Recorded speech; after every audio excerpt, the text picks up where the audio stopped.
headline po ay ganito. Matapos po ang tinatawag na gahigante at napakalakas na boses ng pagkakaisa na ipinakita ng mamamayang Pilipino at pagtindig noong nakaraang araw kahapon in Quirino Grandstand while we were there. Nandun kami sa gitna mismo sa Quirino area at hindi na makapasok halos ang lahat ng gustong sumama with 1.5 million actual attendance.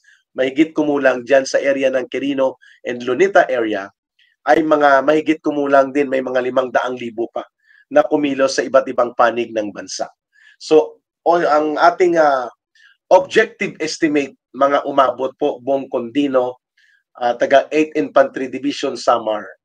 Umabot po mga kababayan, si Sfia, watching from Singapore, umabot po ng mga 2 million ang kumilos at sumama sa pagtitipon na ipinanawagan ng Iglesia ni Cristo sa tinatawag na National Rally for Peace.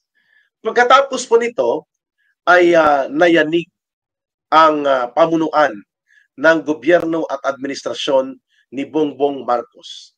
Nag-react una si Martin Romualdez sa pamamagitan ng maniobra nila ni Sandro Marcos na kunwari ay nagkakaroon ng rigodon sa pamunuan ng mga matataas na komitiba at mga inner circle, at kung gamitin pa nila ang term inner sanctum nila sa pamamagitan ng pagdideklarang vacant ang posisyon ng committee chairperson para sa Committee on Appropriations, kung saan dito po dumadaan at dito kinakatay at dito ginugurgur at dito minumolde ang mga pangungurakot na mga pundong ilulusot sa budget na pinangungunahan ng Committee on Appropriations.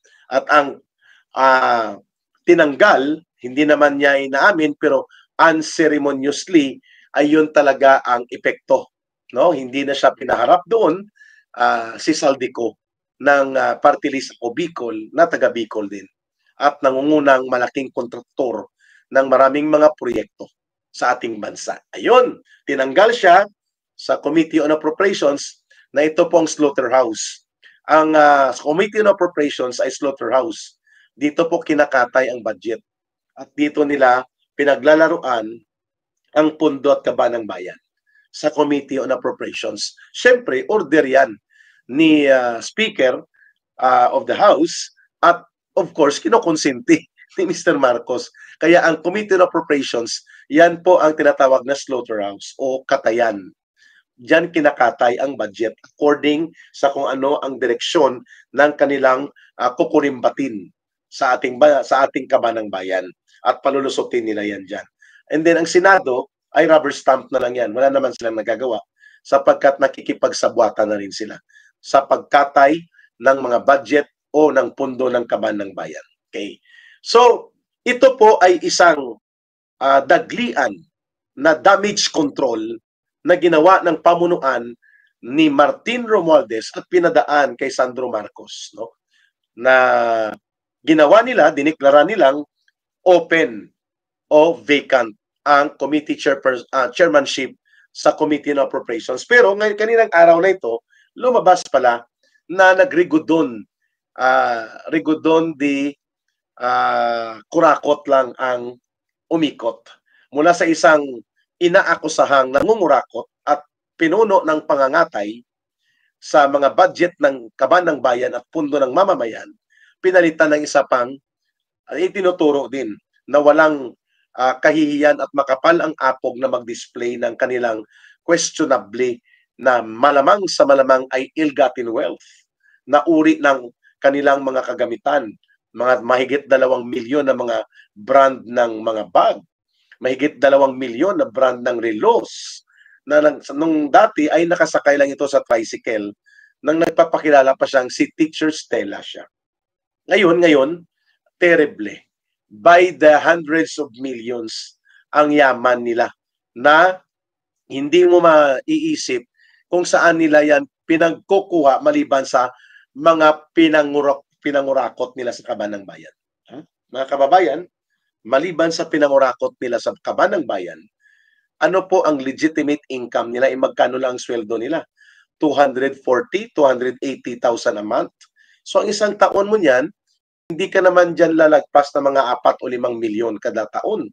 Paano sila nagkaroon ng by the hundreds of several millions na pundo at kayamanan?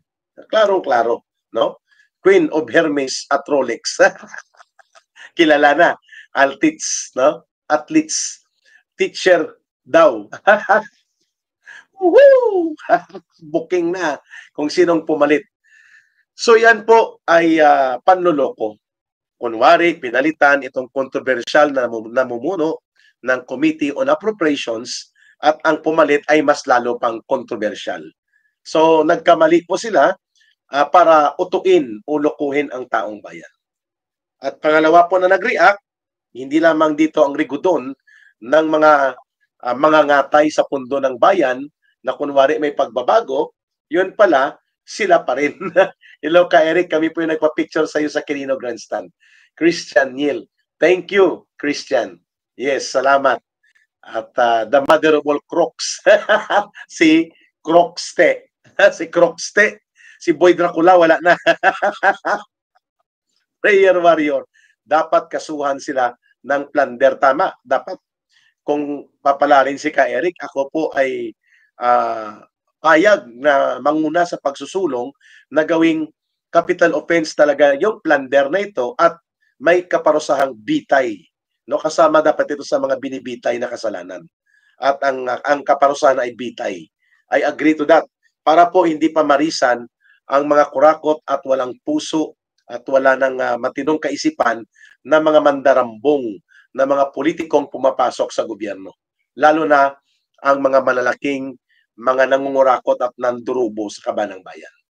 Kaya tama, kung kami lang po ang pagbibigyan ng pagkakataon, uunahin natin dapat ito sila na lilitisin, ipapakulong at kung kinakailangang ipatupad ang makatarungang hustisya ng mamamayan na sila po ay bitayin upang mawala po ang kanilang salot na pinapakalat sa pandarambong sa kaban ng bayan ay dapat gawin yan.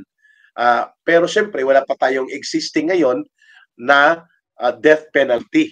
Pero bukas po si Ka Eric personally na yan po'y ibalik on limited crimes like rape and murder, kidnap for ransom, at pati po sa mga sindikato sa droga kasama po ang mga mangungurakot mandarambong sa kaban ng bayan na mga politiko. Ayun. Good evening Ka Eric watching from Oman. Pangalawang nag-react po si Lola Saba de Lima ninyo. Si Lola ninyo, Laila de Lima, galit na galit sa pagkilos ng sambayanang Pilipino kasama sa Iglesia ni Cristo. Kahapon, sabi nila, pinoprotektahan ng Iglesia ni Cristo si Sara Duterte na dapat yan ay impeach at tatanggalin sa kapangyarihan bilang pangalawang Pangulo. Nag-iilusyon ka, Laila de Lima, sino ka para imando at insultuhin mo at tapakan mo ang sovereign mandate and authority given by more than 32 million Filipinos sa Vice President Sara Duterte. Ikaw ang dapat tanggalin dyan sa pagkakalaya mo at dapat kang ikulong muli at managot ka sa mga kaganapan noon ng pagkalat ng sindikato sa droga sa panahon, lalo na under sa pamumuno mo bilang Secretary of Justice ang New Bilibid Prisons and Bureau of Corrections. Ayun. So una siyang nag-react, galit na galit siya. No, kulang na lang ay maghuramentado si Lula ninyo, Leila de Lima. At sinamahan naman ni Sunny Trillanes, no, na mag-rally daw sila sa EDSA. So